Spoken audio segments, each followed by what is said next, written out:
मंच पर विराजमान श्री अजय जी, श्रीमान जैन और सभी नौजवान दोस्तों,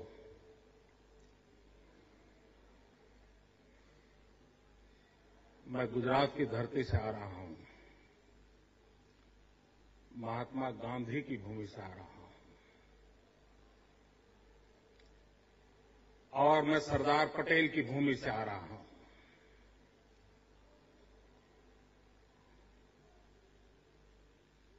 आजादी के आंदोलन की तरफ अगर देखा जाए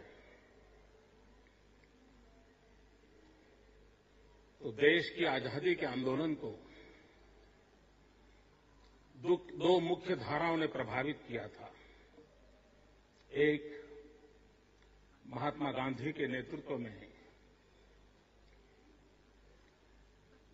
जन आंदोलन के माध्यम से, अहिंसक क्रांति के माध्यम से देश को आजादी दिलाने का प्रयास, और दूसरा, सशस्त्र क्रांति से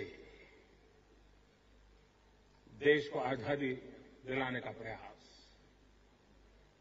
और मित्रों, दोनों धाराओं का नेतृत्व किसी न किसी गुजराती के पास था।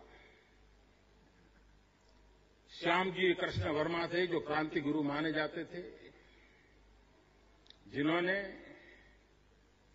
लंदन में इंडिया हाउस की स्थापना की थी, जिन्होंने देश में क्रांतिकारियों को दिशा देने का काम किया था।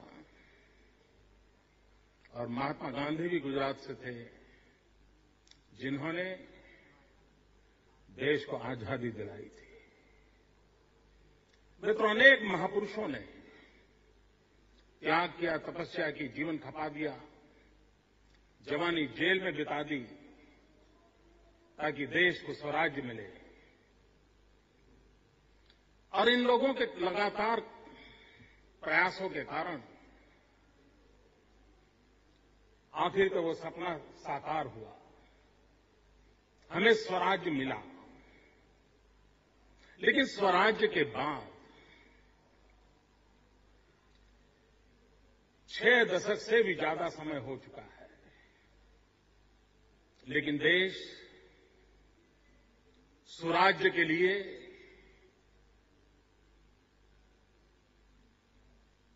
चिंतित है। उसकी अपेक्षा है कि स्वराज्य कब मिले। और इसलिए दोस्तों, अगर विश्व की प्रगति की जो भी यात्रा है, उस यात्रा में अगर हिंदुस्तान को अपनी जगह बनानी होगी तो पहली आवश्यकता है, हम स्वराज्य पे बल कैसे दें। और जब मैं स्वराज्य कहता हूं तब जिस भाषा को आप समझते हैं उस भाषा में अगर कहूं तो गुड गवर्नेंस। आज सारी समस्याओं की जड़ में एक प्रमुख बीमारी है तो ये है। मित्रों, आज पूरे देश में, दुनिया में गुजरात के विकास यात्रा की चर्चा हो रही है। उस विकास यात्रा के मूल में अगर कोई गहराई से देखेगा तो एक बात पर बल दिया है, और वो है गुड गवर्नेंस। और लेकिन हम एक कदम आगे हैं। मैं जब गुड गवर्नेंस की चर्चा करता हूं तो मैं अपने मॉडल की बात करता हूं तो मैं कहता हूं P2G2, pro people good governance. आमतौर पर हमारे यहां शासन फायर फाइटर का काम करता है। समस्याएं हुई, शासन उसको फॉलो करता है, दौड़ता है, रास्ता खोजता है। मित्रों, शासन का काम है स्थितियों को विजुलाइज करें, नए आयामों की खोज करें, स्थितियों बदलने का संकल्प करें और उसके अनुकूल नई व्यवस्थाओं को विकसित करें। लेकिन हम पिछले 6 दशक से ज्यादा समय से देख रहे हैं कि हम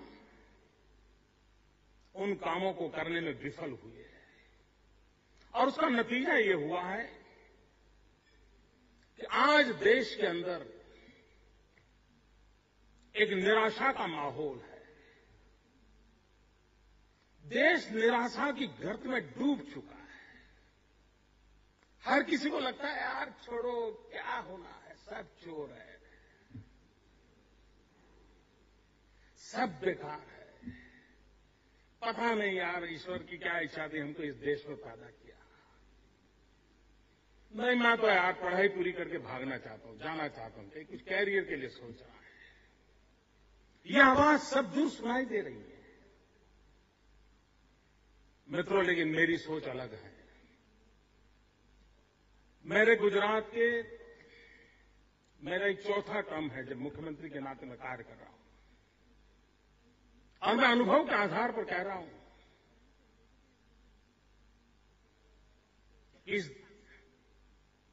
यही कानून, यही कॉन्स्टिट्यूशन, यही रूल्स एंड रेगुलेशन, यही मुलाजिम, यही फाइलें, यही दफ्तरें, यही लोग, इसके बावजूद भी हम आगे बढ़ सकते हैं, बहुत कुछ कर सकते हैं।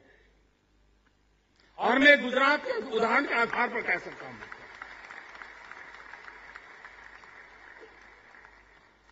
मित्रों, यहां आप लोग बैठे हैं, एक ही चीज को देखने का अलग अलग नजरिया होता है।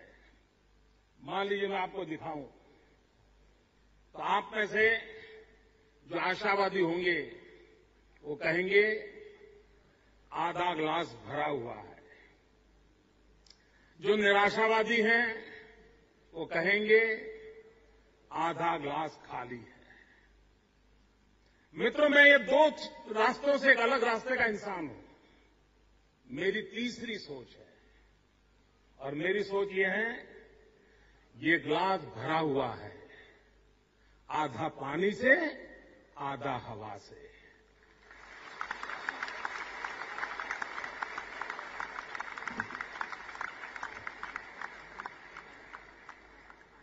मित्रों, मैं होप के संबंध में, आशा के संबंध में इतना विश्वस्त हूं, इतना आश्वस्त हूं कि हम स्थितियों को पलट सकते हैं। मुझे भी एक देश के एम्बेसडर मिलने आए थे। काफी फॉर्मल बात होने के बाद वो धीरे से राजनीति की ओर जाने की कोशिश की उन्होंने, और उन्होंने मुझे पूछा कि आपको क्या लगता है हिंदुस्तान के सामने 2 प्रमुख चैलेंजेस क्या है। मैंने उनको सहज जवाब दिया था। मैंने कहा हमारे लिए सबसे बड़ी चैलेंज ये है कि हम अपॉर्चुनिटी का यूज कैसे करें। तो उन्होंने पूछा कैसे। मैंने कहा कि मेरा देश दुनिया का सबसे नौजवान देश है। 65% जनसंख्या मेरी बिलो 35 है। पूरा यूरोप बूढ़ा हो चुका है, चाइना बूढ़ा हो चुका है। विश्व में सबसे नौजवान देश है ये। 35% पॉपुलेशन अगर बिलो 65% पॉपुलेशन अगर बिलो 30 है, 35 है। लेकिन दुर्भाग्य मेरा ये है कि इतनी बड़ी अपॉर्चुनिटी, इतना बड़ा डेमोग्राफिक स्कोप, इसको हम उपयोग नहीं कर पा रहे। ये सबसे बड़ी चैलेंज है। दूसरा उन्होंने पूछा, मैंने कहा मेरा देश गरीब नहीं है, हमारे पास अपार भू संपदा है, धन संपदा है, इतने नेचुरल रिसोर्सेज हैं। हमारा पूरा ईस्टर्न इंडिया देख लीजिए, नेचुरल रिसोर्सेज से भरा पड़ा है, लेकिन हम उसका सही इस्तेमाल कर करके समृद्धि की ओर जा नहीं पा रहे हैं और इसलिए हम अवसर को खोते चले जा रहे हैं। अवसर को कैसे पकड़ना, उसको कैसे चैनलाइज करना, उसको उसमें से कैसे वेल्थ क्रिएट करना, उसमें से कैसे डेवलपमेंट करना, उस चैलेंज को हमने पूरा करना है। भाई बहनों, इन दिनों गुजरात की बड़ी चर्चा होती है, लेकिन गुजरात ने अपनी विकास की यात्रा के मॉडल में एक बात का ध्यान रखा है। हम सिंगल पिलर पर अपना टेंट खड़ा करना नहीं चाहते हैं और इसलिए हमने हमारे पूरे डेवलपमेंट मॉडल को 3 आधार पर डेवलप किया है। 1/3 agriculture, 1/3 industry and 1/3 service sector. और हमारी कोशिश ये है कि हमारे इन तीनों क्षेत्रों का विकास एक समान रूप से हो और कभी एकाध में कोई कठिनाई आ जाए, रुकावट आ जाए तो दूसरे दो उसको सपोर्ट करें और इसके कारण स्टेट की इकोनॉमी कभी चरमरा न जाए, कभी संकट में न आ जाए। और मित्रों, आज मैं गर्व से कह सकता हूं, हमारे देश का एग्रीकल्चर ग्रोथ, आप तो इस क्षेत्र के विद्यार्थी हैं, गूगल गुरु के शिष्य हैं और इसलिए आपके पास हर इंफॉर्मेशन उंगली पर मौजूद होती है। 20 साल से यह देश एग्रीकल्चर ग्रोथ का टारगेट 4% तय करता है, लेकिन 2-2.5% पर आकर के लुढ़क जाता है। मित्रों, गुजरात कभी एग्रीकल्चर स्टेट नहीं रहा। गुजरात यानी रेगिस्तान, और हमारी तो हालत यही है, इधर हमारे यहां रेगिस्तान, उधर पाकिस्तान।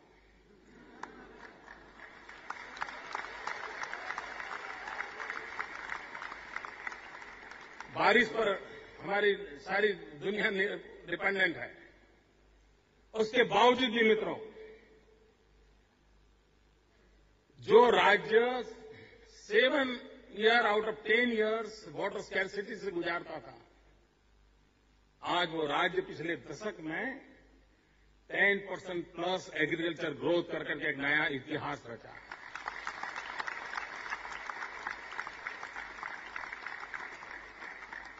और ये अचानक नहीं हुआ है दोस्तों, इसके लिए कड़ी मेहनत की गई है। आप मीडिया के अंदर देखते हो कि मोदी का वाइब्रेंट गुजरात समिट होता है, बहुत बड़ा होता है। अभी अभी एक वाइब्रेंट समिट हो गया, दुनिया के 121 देश के लोग मौजूद थे। मित्रों, मेरा जो वाइब्रेंट समिट होता है वो सिर्फ 2 दिन होता है और वो भी 2 साल में एक बार होता है। लेकिन मैं एवरी ईयर मई जून महीने में, जबकि गुजरात में टेम्परेचर 44 डिग्री होता है, 1 महीने के लिए कृषि महोत्सव करता हूं। मेरी सरकार के 1 लाख से ज्यादा सरकारी कर्मचारी मेरे साथी गांव जाते हैं, खेतों तक जाते हैं और लैब से लैंड तक नॉलेज ट्रांसफर कैसे करना, नए इनोवेशंस को खेत तक कैसे पहुंचाना, उसके लिए जी जान से जुटे रहते हैं। मित्र, हिंदुस्तान के अंदर मनुष्य के पास हेल्थ कार्ड नहीं है, लेकिन गुजरात एक ऐसा राज्य है जहां किसानों के पास सॉइल हेल्थ कार्ड है और उसके कारण उसे पता चलता है कि मेरी जमीन में क्या ताकत है, क्या नहीं है, क्या कमी है, कौन सा फर्टिलाइजर चाहिए, किस क्रॉप के लिए अनुकूल है, किस सीजन में क्या करना चाहिए, वो भली भांति जानता है। हमने मित्रों जल संचय का बहुत बड़ा अभियान चलाया। 6 लाख से अधिक पानी को रोकने के लिए स्ट्रक्चर बनाए, छोटे छोटे। और गुजरात अकेला राज्य है, सारे देश में वाटर टेबल नीचे जा रहे हैं। We are only exceptional state जहां वाटर टेबल ऊपर आ रहे हैं। मैं तो इसका परिणाम ये हुआ है कि आज मुझे स्मरण है मित्रों, मैं 2001-2 में जब पहली बार मुख्यमंत्री बना था, तब मेरे यहां we are a cotton grower state, 23 lakh bales cotton production था, 23 लाख गांठ। मित्रों, और इस वर्ष हमारा कॉटन का प्रोडक्ट है 1 करोड़ 23 लाख बेल्स।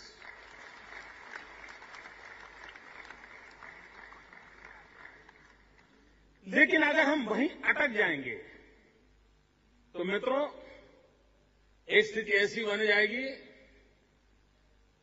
कि हमारा किसान को जो मिलना चाहिए मिलना नहीं मिलेगा, किसान परेशान होने की स्थिति आएगी।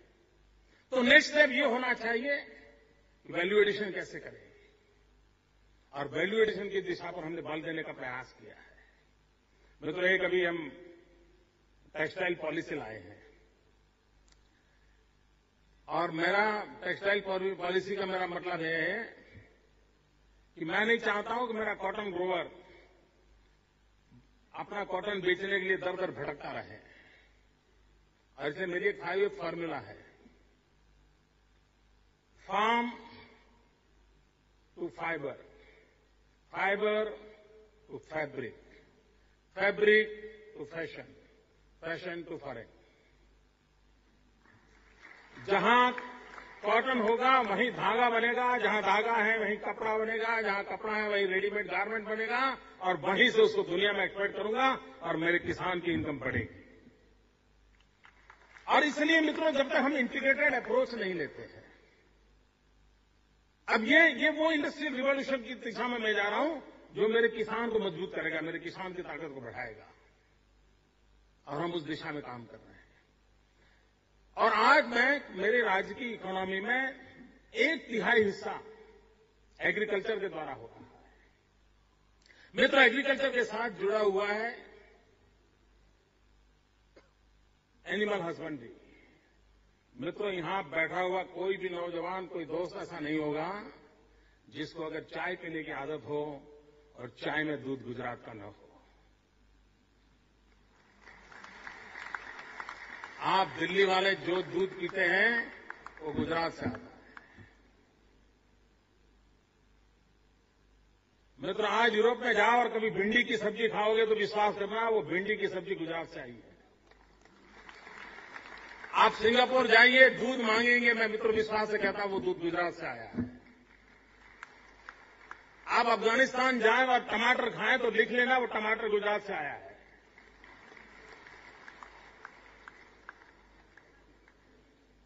मित्रों, हम एग्रीकल्चर सेक्टर को किस प्रकार से बदलाव लाते हैं, बदलाव का असर कैसा होता है, मैं एक छोटा सा उदाहरण देना चाहता हूं।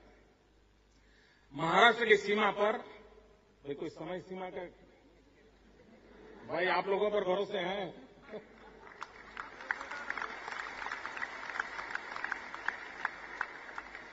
क्योंकि मैं कभी टीचर नहीं रहा, इसके कारण 45 मिनट का मेरा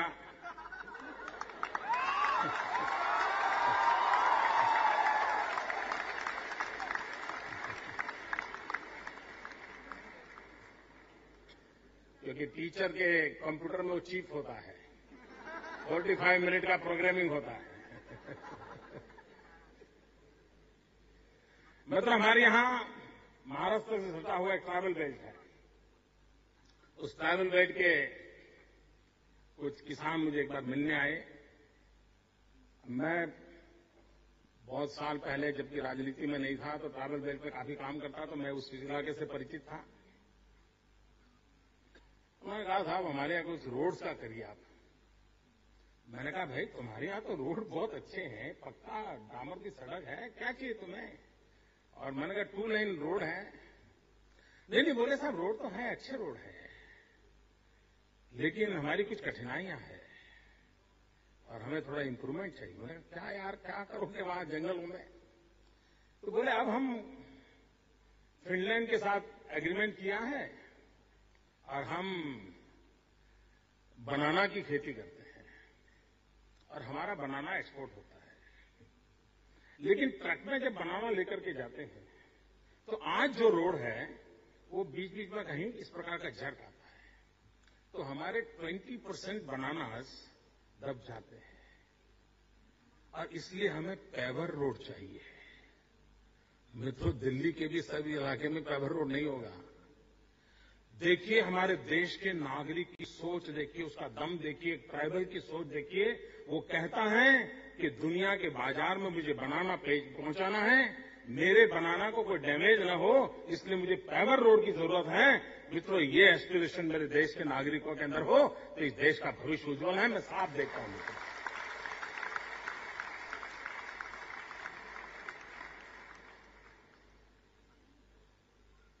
मित्रों, एनिमल हस्बेंड्री हम यानी मैं जब गुड गवर्नेंस की बात करता था और गुजरात मॉडल की आप लोग चर्चा सुनना चाहते थे, इसलिए मैं कहना चाहता हूं, हम एक मेडिकल कैंप करते हैं रेगुलर कैटल्स के लिए। हर वर्ष करीब 2500-3000 कैटल कैंप लगते हैं मेरे। उनका मेडिकल चेकअप, उनका ऑपरेशन, बहुत डिटेल में उसकी सारा अभियान चलता है। उसका परिणाम क्या है मित्रों? पिछले 6 साल में ये रेगुलर मेडिकल कैंप का परिणाम ये आया है कि मेरे यहां जो कैटल है, जो आमतौर पर छोटे मोटे उनको डिसीज होते थे, ज्यादा बारिश हो गई तो कोई डिसीज हो जाता है, कुछ खाने में आ गया तो डिसीज हो जाता है, बहुत धूप हो गई तो डिसीज हो जाता है। मित्रों, आज 6 साल की लगातार कोशिश का परिणाम ये है कि 120 डिसीज कैटल्स के टोटली इरेडिकेट हो गए हैं, टोटली इरेडिकेट। और उसका परिणाम ये आया है कि आज मेरे मिल्क प्रोडक्शन में 80% इंक्रीज है, 80% वृद्धि हुई है मित्रों। और अगर मेरे मिल्क प्रोडक्ट में 80% इंक्रीज होना मतलब जो गरीब किसान अपने घर में एक पशु रखता है, उसकी आय में कितनी वृद्धि हुई होगी आप अंदाज कर सकते हो। और जब गांव के अंदर आय में वृद्धि होती है तो गांव की खरीद शक्ति बढ़ती है, और जब गांव की खरीद शक्ति बढ़ती है तभी राज्य की इकोनॉमी आगे बढ़ती है।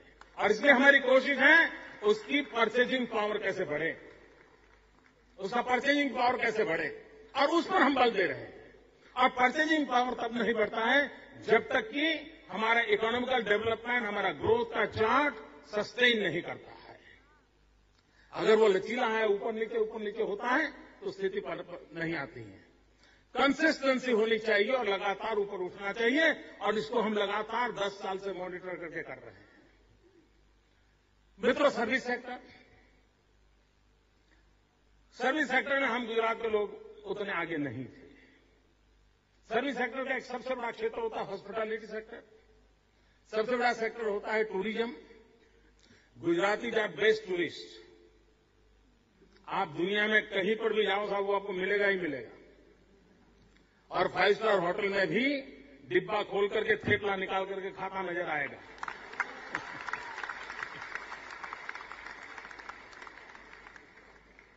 लेकिन Gujarat was never a tourist destination. मित्रों, पिछले 5 साल से हमने लगातार कोशिश की,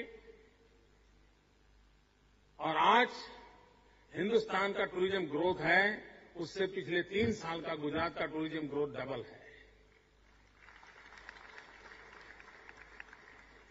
और अब अमिताभ बच्चन स्वयं घर घर जाकर के कहते हैं, कुछ दिन तो गुजारो गुजरात में।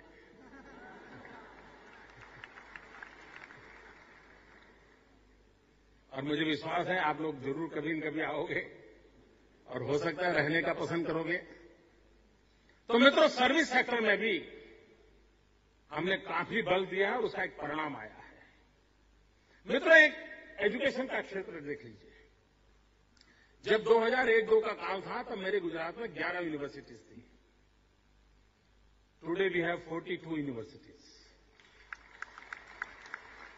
और मैं यूनिवर्सिटी जब कहता हूं तब we are first in the world where we have a forensic science university. मित्रों, आज पूरी दुनिया में क्राइम वर्ल्ड ने रूप बदल दिया है। होलैंड में बैठा हुआ बच्चा हैकिंग करके आपकी बैंक में से सारे रुपए उठा के ले जा सकता है। साइबर क्राइम बढ़ता चला जा रहा है, इकोनॉमिक ऑफेंस बढ़ते जा रहे हैं। उन सारी दुनिया में से अगर हमको कोई व्यवस्था खड़ी करनी है तो forensic science is only way.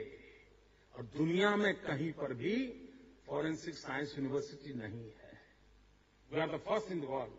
और आज इजराइल, जो कि सिक्योरिटी की दुनिया में बहुत बड़ा माना हुआ नाम है, ऑस्ट्रेलिया है, कनाडा है, दुनिया के समृद्ध देश ये हमारी फॉरेंसिक साइंस यूनिवर्सिटी के साथ जुड़ करके उसके डेवलपमेंट के अंदर हमारे हिस्सेदार हैं और ग्लोबली हमने अपना रेपुटेशन प्राप्त किया है। मित्रों, हिंदुस्तान में गुजरात एक पहला राज्य है जिसने रक्षा शक्ति यूनिवर्सिटी बनाई है। मित्रों, आप दिल्ली के अंदर इन दिनों काफी गुस्से में हैं, आक्रोश में हैं लॉ एंड ऑर्डर को लेकर के। हर कोई इसके लिए अपनी चिंता जताता है। मैं यहां आलोचना करने आया नहीं हूं, लेकिन क्या रास्ते खोज सकते हैं? मित्रों, आज क्या है? आज लॉ एंड ऑर्डर सिचुएशन के सिलसिले में कहा था है कि ज्यादातर क्या होता है, हमारे यहां जो पुलिस का रिक्रूटमेंट है वो कैसे होता है? बॉडी की साइज पे होता है। अगर वो 6 फुट का है तो उसकी भर्ती हो जाती है। 6-8 महीना वो इधर उधर उसको दौड़ाते हैं, हाथ में बंदूक पकड़ा देते हैं, यूनिफॉर्म आ जाता है, कानून उसके हाथ में आ जाता है। मित्र, उसमें बदलाव की जरूरत है। गुजरात ने एक परिवर्तन लाया है। हमने एक रक्षा शक्ति यूनिवर्सिटी बनाई है और रक्षा शक्ति यूनिवर्सिटी में जो भी सिक्योरिटी फील्ड में जाना चाहता है, चाहे आर्मी में जाना चाहता है, एयरफोर्स में, कहीं पर भी, वो 10वीं के बाद उस यूनिवर्सिटी को ज्वाइन कर सकता है, 12th के बाद ज्वाइन कर सकता है और रेगुलर 3 साल का 5 साल का कोर्स कर करके, और उसमें सब विषय उसको पढ़ाए जाते हैं। उसको मॉब साइकोलॉजी भी पढ़ाई जाती है, उसको कानून भी बताया जाता है, संविधान भी पढ़ाया जाता है और एक परफेक्ट, और जब जाकर के वो पुलिस में जब भी रिक्रूटमेंट होगा वो जाएगा, भर्ती के लिए खड़ा हो जाएगा। और इसलिए क्वालिटी मैन पावर ये हम ला सकते हैं। मित्र, आज गुजरात का पुलिस बल जो है वो हिंदुस्तान का सबसे नौजवान पुलिस बल है। इतनी बड़ी मात्रा में हमने 20, 22, 25 साल के नौजवानों को भर्ती किया है और उसमें वो टेक्नो से भी होना चाहिए, हमारा आग्रह रहा है। और आज मेरे यहां कांस्टेबल लेवल के लोग भी काफी टेक्नो से भी पूरी टीम मेरे पास है। यानी हम किस प्रकार से बदलाव लाते हैं। मित्रों, वी आर फर्स्ट जिसने एक यूनिवर्सिटी चालू की है, Indian Institute of Teachers education, IITE। मित्रों, आज हमारे देश में से IIM है, IIM से CEO निकलते हैं और दुनिया में से कैंपस इंटरव्यू होकर के विश्व के अंदर बहुत बड़ी बड़ी कंपनियों के CEO बनते हैं। लेकिन आज आप किसी भी परिवार को पूछोगे कि आपकी एक इच्छा बता दीजिए क्या है, कितना ही धनी इंसान क्यों न हो, उसको अगर एक इच्छा पूछते हैं तो बताता है कि मुझे मेरे बेटे की बेटी की अच्छी शिक्षा चाहिए, अच्छा टीचर चाहिए। हर माँ बाप अरबों खरबों का मालिक क्यों न हो, उसको अपने बच्चे के लिए अच्छा टीचर चाहिए। मित्रों, क्यों न हम साइंटिफिक ढंग से अच्छे टीचर तैयार करने के लिए काम करें। We are the first in India who started this university, Indian Institute of Teachers Education. 12th के बाद जो टीचर बनना चाहता है उसकी पूरी 5 साल वहीं ट्रेनिंग होगी और टीचर बनकर के आएगा। और मित्रों, मेरा सपना है पूरे विश्व को मिलियंस ऑफ मिलियन टीचर्स की आवश्यकता है। हिंदुस्तान के पास नौजवानों की फौज है। हम सब कुछ एक्सपोर्ट करते हैं, क्यों न हम टीचर एक्सपोर्ट करें।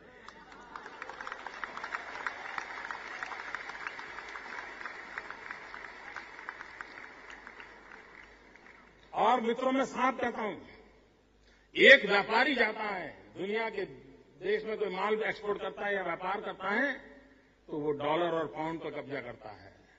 लेकिन एक टीचर जाता है तो पूरी पीढ़ी पर कब्जा कर लेता है। जी, ये ताकत होती है। मित्रों, भारत ने उस रूप में देखना चाहिए चीजों को, इस विजन के साथ देखना चाहिए। हमने अपने एक कोने में अपने आप को फंसाए रखने की आवश्यकता नहीं है।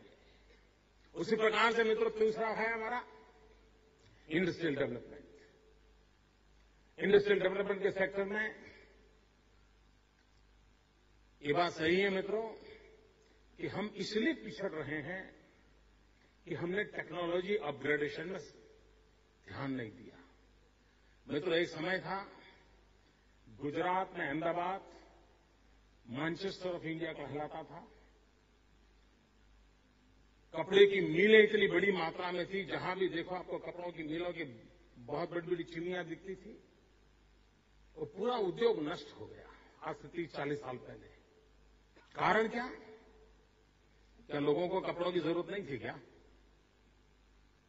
जरूरत थी, मार्केट तो बहुत बड़ा था, लेकिन टेक्नोलॉजी अपग्रेडेशन करके कॉम्पिटिटिव वर्ल्ड के अंदर खड़े रहने के लिए जो परिवर्तन की जरूरत थी वो नहीं कर पाए। मित्रों, हिंदुस्तान को दुनिया की बदलती हुई चीजों में अपनी जगह बनानी है, तो इस बात को हमने देखना होगा, हमने टेक्नोलॉजी अपग्रेडेशन इज मस्ट। मित्रों, आज सारे विश्व का ध्यान हिंदुस्तान की तरफ है। क्यों? क्योंकि उनको लगता है कि हिंदुस्तान एक बहुत बड़ा बाजार है।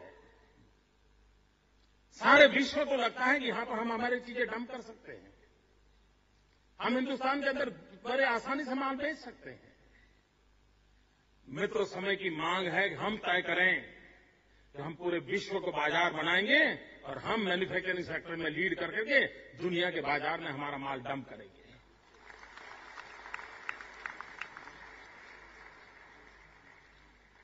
और इसके लिए मित्रों ब्रांडिंग जरूरी होता है।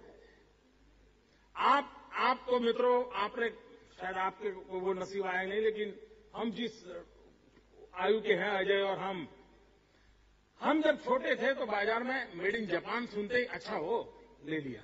मेड इन जापान उठाओ, पेन भी है, मेड इन जापान उठाओ। कोई पूछता नहीं था कि किस कंपनी का प्रोडक्ट है, किस कंपनी, कोई नहीं पूछता था, सिर्फ मेड इन जापान। कभी कंपनी का नाम नहीं था, गांव का नाम नहीं, कुछ नहीं था। मित्रों, क्यों न हम दुनिया के सामने मेड इन इंडिया का बिल्कुल हमारा ढोल न पीट दें। लेकिन ये ब्रांडिंग करने के लिए एक आध जगह नहीं होते, कई प्रकार के विषय होते हैं। आप देखिए, अभी इन दिनों आप में से किसी को जापान जाने का अवसर मिला हो। मैं अभी मेरे यहां चुनाव के पहले जापान सरकार के निमंत्रण पर जापान गया था। 2012 अगस्त सितंबर में मैं हैरान था। होटल में गए तो क्रॉकरी पर भी एक स्लोगन लिखा है, बिस्किट आते हैं तो बिस्किट पर भी एक स्लोगन का स्टिकर लगाया हुआ है, ट्रैवलिंग का टिकट लेते हैं तो एक स्लोगन है उस पर। कोई ऐसी जगह नहीं होगी जहां पर एक स्लोगन न लिखा। और स्लोगन क्या है? आपसे उस समय की बात है, 8 साल के बाद ओलंपिक का होस्ट जापान है। 8 साल के बाद ओलंपिक होने वाला है, उसकी तैयारी और उसका एनवायरनमेंट क्रिएट करने के लिए हर जगह पर we are waiting for Olympic, we are ready for Olympic, be ready for Olympic. क्या माहौल खड़ा किया मित्रों। यानी ओलंपिक जब आए तब आए, लेकिन ओलंपिक के माध्यम से एक देश का स्पिरिट पैदा किया जा रहा है। तो हमारा उल्टा क्या हुआ?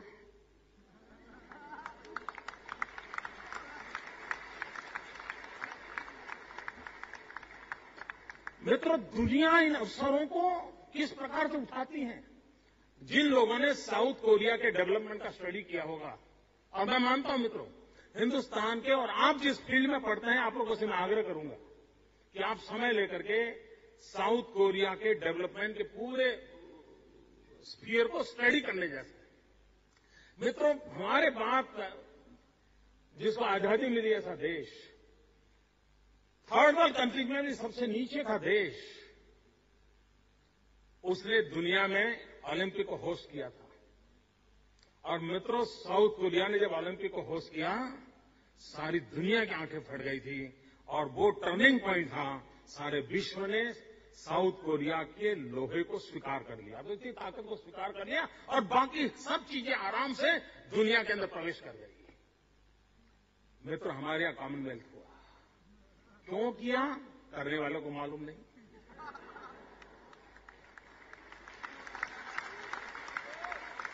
मित्रों, 100 करोड़ का देश एक इवेंट से पूरे देश का कैसे ब्रांडिंग कर सकता है? और मित्रों, ग्लोबली अगर आपको देखना है तो करना पड़ता है। और उस अर्थ में मैं कहना चाहता हूं, मेरे गुजरात का vibrant Gujarat global investor summit. मैं जब अंदर आ रहा था, मैंने जैन साहब को पूछा, नौजवान क्या सुनना चाहते हो? जो विषय उन्होंने कहा वो मैं भी बोलना चाहता हूं। उन्होंने कहा, भाई आपका ग्लोबल रिलेवेंस हमें समझाइए। मित्रों, आपको आज जान करके खुशी होगी मित्रों, मैं दिसंबर एंड तक चुनाव में बिजी था। लास्ट वीक ऑफ दिसंबर मेरा शपथ हुआ और जनवरी 11 को मैंने वाइब्रेंट समिट ऑर्गेनाइज किया। मेरे पास 10 दिन थे और मित्रों, मुझे उस मेरी टीम की एफिशिएंसी के लिए और चीजों को इंस्टीट्यूशनलाइज करने का क्या परिणाम आता है, गर्व से कहता हूं मुझे 121 कंट्रीज वर देयर। मित्रों, दुनिया के 121 देश एक ही रूप के नीचे हो और हिंदुस्तान का इंडस्ट्रियल वर्ल्ड का हूज जिसको कहें, सबके सब वहां मौजूद थे। एक प्रकार से 50% GDP of the country was under one roof.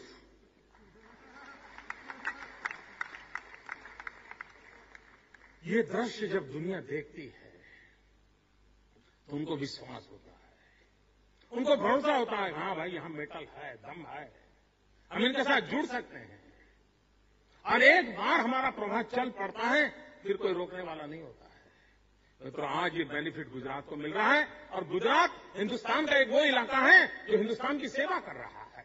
ये कोई गुजरात की जेब में नहीं जा रहा है, देश की भलाई के लिए जा रहा है। अगर हम मेहनत कर करके नमक पैदा करते हैं तो आप में से कोई नहीं होगा जिसने गुजरात का नमक न खाया हो।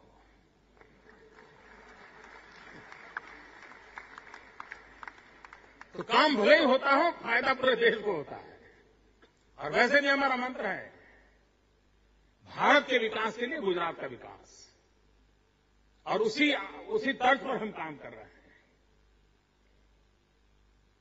मित्र, एक और हमने बल दिया है गुजरात में, और वो है मैन्युफैक्चरिंग सेक्टर में 2 चीजों पर आग्रह से हमें काम करना चाहिए। एक, हम जो भी प्रोडक्ट करें जीरो डिफेक्ट हमारा आग्रह होना चाहिए। अगर हमें ग्लोबली अपना रेपुटेशन खड़ा करना है तो जीरो डिफेक्ट ये हमारी पहली शर्त होती है। और दूसरी शर्त होती है पैकेजिंग। मित्रों, कभी कभी बढ़िया चीज भी हमारे पैकेजिंग की गड़बड़ के कारण परेशान हो जाती है। और पैकेजिंग कभी ऐसा होता है जहां डिलीवरी पहुंचती है तब तक पूरा बक्सा टूट गया होता है। मित्रों, आपको जानकर के हैरानी होगी, पंडित नेहरू के जमाने में एक कमीशन बैठा था, हाथी कमीशन। जयसुखलाल हाथी करके थे, और उस समय का काम उनको दिया था कि आयुर्वेद को कैसे प्रचारित किया जाए। इतना बढ़िया हमारा नेचुरल मेडिसिन जो है उसको प्रचारित कैसे किया जाए। तो हाथी कमीशन का रिपोर्ट बड़ा इंटरेस्टिंग है। आप देखिए मित्रों, हर्बल मेडिसिन में आज चाइना दुनिया में सबसे ज्यादा एक्सपोर्ट करता है। हम जो कि ये हमारी अमानत है, हमारे पूर्वजों की बहुत बड़ी हम भेंट है, आज हर्बल के एक्सपोर्ट में हमारा कहीं स्थान नहीं है। लेकिन उस हाथी कमीशन का रिपोर्ट बड़ा इंटरेस्टिंग, उसने पहले पेज पे लिखा है कि आयुर्वेद तब तक लोकप्रिय नहीं होगा जब तक कि आयुर्वेद के पैकेजिंग में कोई हम वैज्ञानिक परिवर्तन नहीं लाते हैं। पहले आयुर्वेद क्या था, पुड़िया होती थी, लोग पुड़िया लेके कहां घूमेंगे, कोई कहते टैबलेट चाहिए, टैबलेट भी बढ़िया पैकेजिंग में चाहिए। ये जब से आयुर्वेद में बदलाव आना शुरू हुआ, हमारे देश में भी आयुर्वेद पॉपुलर हुआ।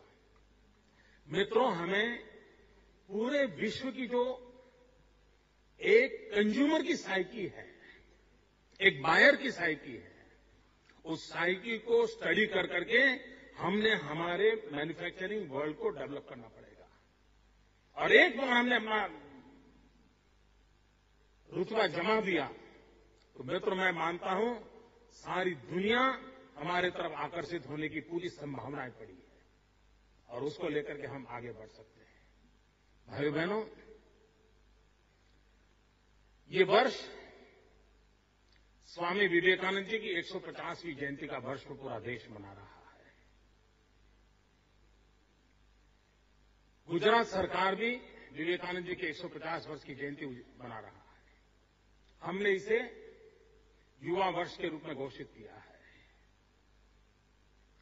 मित्रों, तय ये करना है कि हमारे देश के युवा की तरफ हम किस नजर से देखना चाहते हैं। मुझे चिंता हो रही है कि हमारे देश का एक तबका और ज्यादातर राजनीतिक दुनिया के लोग, उनके दिमाग में हमारा देश का युवा ये सिर्फ न्यू एज वोटर है। और अगर यही सोच रही, मैं नहीं मानता हूं कि हम स्थितियों को पलट सकते हैं। मित्रों, मैं उसी परंपरा से आ रहा हूं राजनीति की, मैं उसी अखाड़े से आया हूं, लेकिन मेरी सोच भिन्न है। मैं चाहूंगा कि मेरा देश मेरे इन नौजवानों को सिर्फ न्यू एज वोटर न माने, वो स्वीकार करें कि ये हमारे युवा न्यू एज पावर है। अगर न्यू एज पावर है तो फिर उनकी तरफ देखने का, उनकी शक्तियों का उपयोग करने का दृष्टिकोण पलट जाएगा। मित्र, स्वामी विवेकानंद ने सपना देखा था कि मैं साफ देख रहा हूं कि मेरी भारत माता एक दिन जगत गुरु के स्थान पर विराजमान होगी। विश्व गुरु के रूप में मैं मेरी भारत मां को देख रहा हूं, और एक बार मेरी भारत माता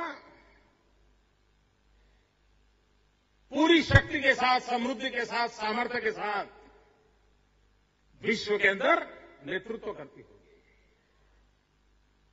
नौजवान दोस्तों, मेरा स्वामी विवेकानंद के शब्दों में बड़ी मेरी श्रद्धा है। उन्होंने ये बात कहे 125 साल हो गए। उनका जीवन काल 150 साल का जन्मदिन मना रहे हैं। ये 25 साल की आयु में विश्वास उन्होंने प्रकट किया था। क्या मित्रों, हम लोगों का दायित्व तो नहीं है कि स्वामी विवेकानंद जी की 150वीं जयंती पर हम उनके सपनों को पूरा करने का संकल्प करें? क्या हम लोगों का दायित्व तो नहीं है कि इस पूरे विश्व में हिंदुस्तान का डंका जमाने वाले इस महापुरुष ने जो कहा है उसको चरितार्थ करने के पीछे अगर थोड़ी सी मेहनत करें तो हम दुनिया पलट सकते हैं? मित्रों, समय की मांग है कि स्वामी विवेकानंद जी की 150वीं जयंती जब मना रहे हैं तब, और भारत की युवा शक्ति के भरोसे हम भव्य दिव्य भारत के निर्माण का सपना देख करके हम आगे बढ़ सकते हैं। और मित्रों, आगे बढ़ने के लिए जिन बातों की ओर बल देने की आवश्यकता मुझे लगती है, सारा विश्व कहता है 21वीं सदी हिंदुस्तान की सदी, कोई कहता है 21वीं सदी एशिया की सदी, कोई कहता है 21वीं सदी चाइना की सदी। मित्रों, 21वीं सदी हिंदुस्तान की सदी, इस पर हमारा भरोसा इसलिए है कि जब जब मानव जात ज्ञान युग में प्रवेश किया है तब तक भारत ने मानव जात का नेतृत्व किया है, और 21वीं सदी ज्ञान की सदी है। और इसलिए मेरा पूरा भरोसा है कि 21वीं सदी हिंदुस्तान की सदी बन सकती है। मित्रों, 21वीं सदी बनाने का सामर्थ्य है तो हमारे युवाओं में है। हम भाग्यवान हैं, इस सदी में हमारे पास विश्व के सर्वाधिक नौजवानों की फौज वाला ये हिंदुस्तान है। ये हमारी दूसरी ताकत है। और तीसरा, मित्रों, हम लोगों की पहचान क्या थी? पूरा विश्व हमको क्या मानता था? और अभी नहीं मित्रों, 10-15 साल पहले तक, 20 साल पहले तक दुनिया के कई लोगों की मान्यता यही थी कि हिंदुस्तान यानी साफ सफेरों का देश, हिंदुस्तान यानी भूत प्रेत की जमात, हिंदुस्तान यानी काला जादू, ब्लैक मैजिक का दुनिया, यही हिंदुस्तान की पहचान। मित्रों, हमारे नौजवानों ने 20, 22, 24 साल के नौजवान विश्व में जाकर के पूरे हिंदुस्तान की छवि को बदल दिया पिछले 20 वर्ष के अंदर। एक बार मैं ताइवान गया था। ताइवान में मेरे साथ एक इंटरप्रेटर था। ये मैं 15 साल पहले की बात कर रहा हूं, तब मैं मुख्यमंत्री नहीं था। तो मेरे साथ वो रहता था, 5-6 दिन का मेरा दौरा था। लास्ट डे उसके परिचय बढ़ गया तो उसने मुझे बड़े संकोच से पूछा कि साहब, आपको बुरा न लगे तो कोई सवाल पूछना चाहता हूं। मैं कहा, पूछिए। बोले, साहब, क्या अभी भी आपके देश में साफ सफेरे वाली सारा दुनिया है? क्या अभी भी आपके यहां भूत प्रेत की दुनिया चल रही है? क्या अभी भी आपका देश अंधश्रद्धा में डूबा हुआ है? वो बेचारा वही चीजों को जानता था। मैंने कहा, नहीं, अब तो हम स्नेक चेयरमैन नहीं रहे हैं, हमारा काफी डिवेल्यूशन हो गया है। मैंने कहा, हमारे पूर्वज तो स्नेक चेयरमैन हुआ करते थे, ये हमारी जनरेशन में वो दम नहीं है, हम लोग माउस चेयरमैन हैं।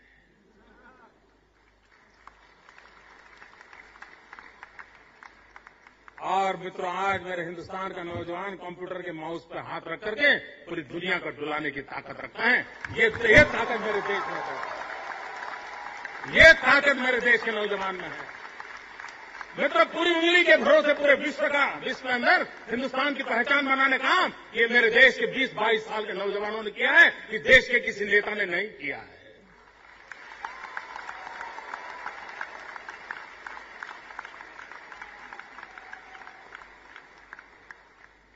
विश्व को भारत की तरफ नए नजरिए से देखने के लिए मजबूर किया है। मित्रों, आप लोगों को जानकारी होगी, जब क्लिंटन यहां आए थे, when he was the president, यहां से उनका एक टूर बना था जयपुर जाने का। वो जयपुर के गांव में गए थे और गांव में महिलाएं किस प्रकार से वहां का कोऑपरेटिव सोसाइटी चलाते हैं, कैसे कंप्यूटर कहती है, घूंघट टांग करके सारी महिलाएं अपना कारोबार चला रही थी। क्लिंटन को उस गांव में ले गया और सारा लाइव टेलीकास्ट चलता था। और वैसे भी हमारे देश में जो विदेश के लोग आते हैं तो हम लोग जरा ज्यादा ही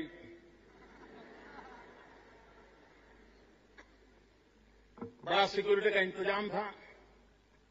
उस गांव के चुने हुए जो पंच था, उनको सबको आई कार्ड दिया गया था, वही लोग उनके साथ साथ चलते थे और सबको बड़ी कुछ कड़ी सूचनाएं थी कि क्लिंटन आएंगे, 2 मिनट यहां जाएंगे, 2 मिनट यहां जाएंगे, बीच में किसी ने कुछ करना नहीं, दिखना नहीं, फलाना नहीं। सब ये सब आपने लाइव टेलीकास्ट अगर देखा होगा तो आपके ध्यान में होगा। मित्रों, वो घटना बड़ी प्रेरणा देने वाली। उस गांव में जब गए,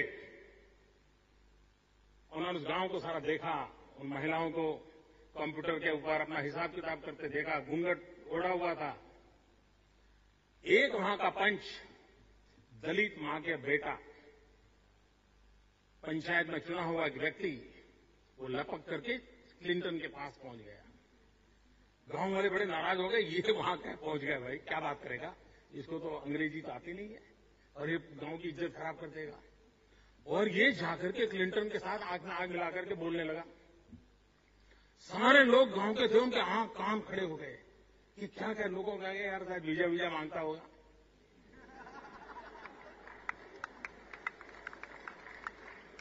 किसी को लगा शायद बेटे के लिए नौकरी के लिए बोलता होगा, किसी को लगा शायद गांव के लिए कोई पैसे वैसे मांगता होगा। मित्रों, ये गरीब दलित मां का अनपढ़ बेटा दुनिया की महासत्ता के नायक के सामने खड़े होकर के कहता है, और पूरे विश्व ने उस घटना को टीवी पर देखा था। वो उनको पूछता है, मिस्टर क्लिंटन, क्या आप अभी भी मेरे देश को पिछड़ा हुआ मानते हो, गरीबी में डूबा हुआ मानते हो, अंधश्रद्धा में लिप्त मानते हो? उनको जब इंटरप्रेटर ने इंटरप्रेट करके दिया तो क्लिंटन का चेहरा इधर हो गया और उन्होंने कहा, नहीं, मैं अब ऐसा नहीं मानता हूं और मैं दुनिया में जहां जाऊंगा, मैं हिंदुस्तान क्या है ये मैं दुनिया को बताऊंगा।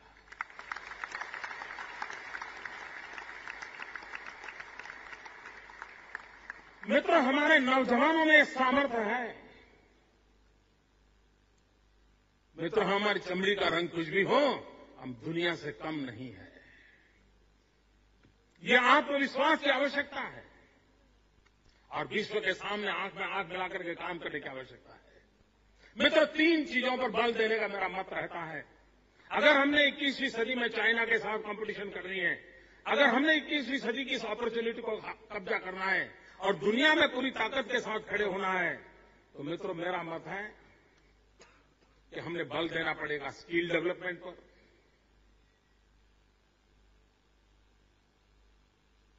दूसरा मित्रों, हमारा स्केल बड़ा होना चाहिए और तीसरी बात, हमारी स्पीड तेज होनी चाहिए। स्किल, स्केल एंड स्पीड, ये 3 चीजों को हमने आत्मसात करने की आवश्यकता है। मित्रों, आज हमारे नौजवानों के पास मस्तिष्क है, इरादा है, भुजाएं हैं, लेकिन स्किल के अभाव में वो विकास की यात्रा में हिस्सेदार नहीं बन पा रहा है। हमने गुजरात के अंदर स्किल डेवलपमेंट का अभियान चलाया है। लाखों की तादाद में नौजवानों को स्किल डेवलपमेंट के लिए हम काफी बजट लगा रहे हैं और भारत में किसी भी जगह पर इतनी बड़ी मात्रा में नहीं हो रहा है, इतनी बड़ी मात्रा में हो रहा है। और स्किल डेवलपमेंट का नजरिया भी देखिए। हमने हमारे अफसरों को कहा कि भाई ऐसा करो, जन्म से मृत्यु तक व्यक्ति को किन किन चीजों की आवश्यकता होती है जरा सूची बनाइए। तो ध्यान में आया कम से कम 1000 चीजें ऐसी हैं जिसकी हर व्यक्ति को जरूरत पड़ती है जीवन से मरण में। ये तो सरसरी नजर से बनाया। मैंने कहा अगर 1000 चीजों की जरूरत है, मतलब ये 1000 प्रकार की स्किल की जरूरत है, तो हम उन 1000 टाइप ऑफ स्किल डेवलपमेंट चालू करो। मित्रों, आज हम बहुत तेजी से नए नए स्किल डेवलपमेंट के मिशन को लेकर आगे बढ़ रहे हैं और उसका हमें बहुत परिणाम मिला। ये तो स्पीड, हम ऐसे काम कर रहे हैं कि कागज पर 2-2 साल निकाल देते हैं। मित्रों, आप सब लोग, आप इस क्षेत्र के विद्यार्थी हो और मेरी एक सोच है, government has no business to do a business. ये मेरी बिल्कुल सोच है मित्रों। मिनिमम गवर्नमेंट, मैक्सिमम गवर्नेंस, इसके बिना कोई चारा नहीं है। मित्रों, आप लोग नैनो कार की घटना से परिचित हैं। आपने केस स्टडी के विषय में जाना होगा। लोग कहते हैं, रतन टाटा भी कहते हैं कि भाई हम गए और बिल्कुल मिनटों के अंदर सारा काम हो गया, हमारा प्रोजेक्ट हो गया, हम प्रोडक्शन में चले गए, 1 साल गए। इसकी सारी घटनाएं जानते हैं। मैं एक और घटना सुनाना चाहता हूं। मैं ज्यादा समय नहीं ले रहा हूं, आप लोग बताइए भाई, कंटिन्यू करें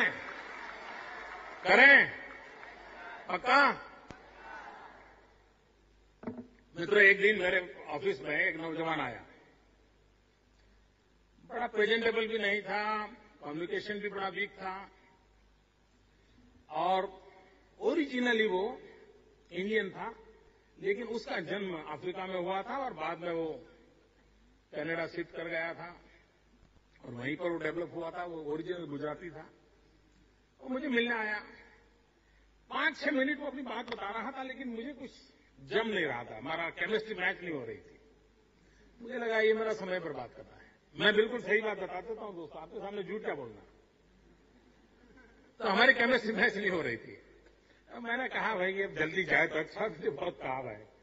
तो मैंने कहा ऐसा करो भाई, आपको जो काम आपके मन में है, आप बड़ौदा जाओ, वहां के मेरे कलेक्टर को मिलो और ये उसके लेवल पर आपका काम, उसी से चर्चा करो, फिर कोई तकलीफ हो तो मुझे बताना। एक प्रकार से मैंने उसको टाल करके निकाल दिया, लेकिन चूंकि मेरे यहां एक प्रोफेशनलिज्म होने के कारण उस कलेक्टर को सूचना चली गई कि ऐसा कोई नौजवान आएगा, उसको कुछ काम है, देख लेना। लेकिन मैंने उसे हाय तौबा करके छुट्टी ली थी। आफ्टर 13 मंथ्स एक दिन ये सज्जन मेरी ऑफिस में फिर से आए। तो मेरे पीए ने मुझे कहा कि साहब ये मिलने आया। मैंने कहा यार ये वो ही होगा, मुझे भगवान की मेहरबानी है, आई हैव गॉड गिफ्ट। मैंने कहा ये यही होगा, आप अब पूछो ये पहले आया था क्या। तो मैंने तुरंत कह दिया नहीं यार, उसको टाइम खराब करेगा, एक बेमतलब आदमी है, समय खराब करता है, मत बुलाओ। तो मेरे पीए ने कहा नहीं साहब, वो इन्विटेशन देने आया है। इन्विटेशन? बुलाओ उसको बुलाओ।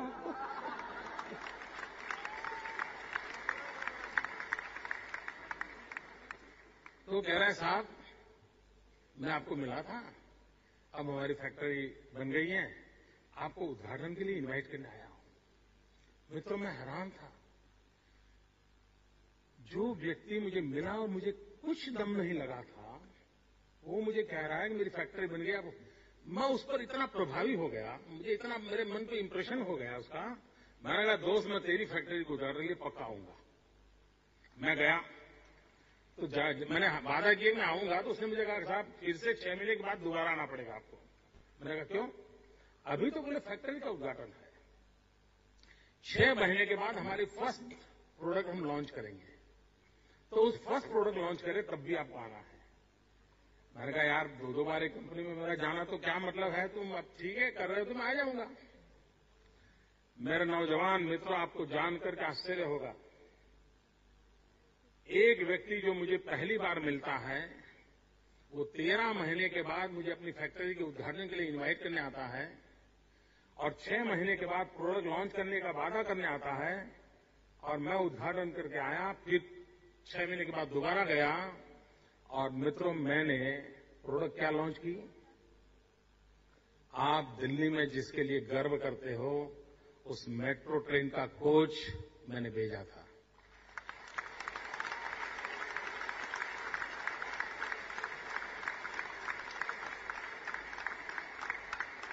आप कल्पना कीजिए स्पीड की कि एक व्यक्ति अभी तो मैप देख रहा है कि किस इलाके में जाऊं, वो 19 महीने के बाद पहला मेट्रो का कोच बना करके दिल्ली को डिलीवरी देता है और आज दिल्ली के अंदर जितने मेट्रो के कोच आ रहे हैं वो गुजरात से बनकर के आ रहे हैं। मित्रों, जब तक हम इस स्पीड पे काम नहीं करेंगे, होती है, चलती है, देखेंगे, करेंगे, तो दुनिया हमारा इंतजार नहीं करेगी, दुनिया आगे चली जाएगी।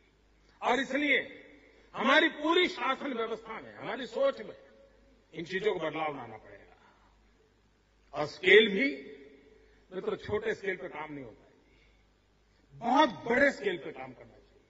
आपको कभी मौका मिले तो गांधीनगर में आइए, मैंने एक महात्मा मंदिर बनाया है, हिंदुस्तान का सबसे बड़ा कन्वेंशन सेंटर बनाया है, और उसको बनाने में मुझे 162 डेज लगे थे, 162 दिवस। हिंदुस्तान का सबसे बड़ा कन्वेंशन सेंटर वो बना है। मित्रों, स्केल कितना बड़ा होना चाहिए जिसका आप अंदाज कर सकते हैं। और इसलिए आवश्यकता है कि हम इन चीजों पर बल देते हुए हम विकास की यात्रा को आगे बढ़ाएं। और एक बात निश्चित है मित्रों, सभी समस्याओं का समाधान डेवलपमेंट है। विकास के बिना कोई चारा नहीं मित्रों।